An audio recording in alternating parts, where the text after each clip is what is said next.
अस्सलाम वालेकुम। आपल्या पुढील बोधकथेचं नाव आहे कैद्याची मुक्ती।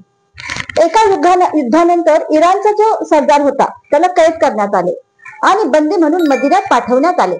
त्याचे नाव होते हरमिजान। हरमिजान हा खूप मक्कार आणि धोकेबाज व्यक्ती होता।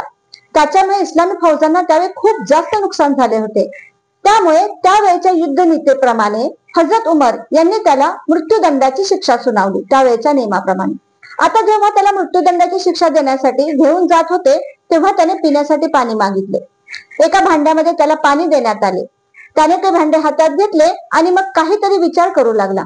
त्याला विचारले गेले की तू पाणी का पित नाहीस? तर तो म्हणाला की मला भय वाटते की मी पाणी पिऊ लागलोय की तुम्ही मला मारून टाकाल, माझं डोकं उडवाल। हे ऐकून हजरत उमर त्याला म्हणाले की तू भिवू नकोस, पाणी पी। जोपर्यंत तुझे पाणी पिऊन होत नाही तोपर्यंत तुला मारण्यात येणार नाही हे मी वचन देतो। हे ऐकताच त्या चालाक हरमिजानने हातातील भांडे पटकन जमिनीवर फेकून दिले आणि हजरत उमरला म्हणाला की तुम्ही मला वचन दिले आहे की जोपर्यंत माझे हे पाणी पिऊन संपणार नाही तोपर्यंत तुम्ही मला मारणार नाही। आणि आता तर हे मातीतील पाणी जमा करणे केवळ अशक्य बाब आहे। त्यामुळे आता दिलेल्या वचनाप्रमाणे तुम्ही मला मारू शकत नाही। त्याची ही चालाकी पाहून हजरत उमर एकदम दंग राहिले, पण त्यांनी दिलेले वचन पाळले आणि त्याला त्या क्षणी मुक्त केले। पण झाले उलटेच।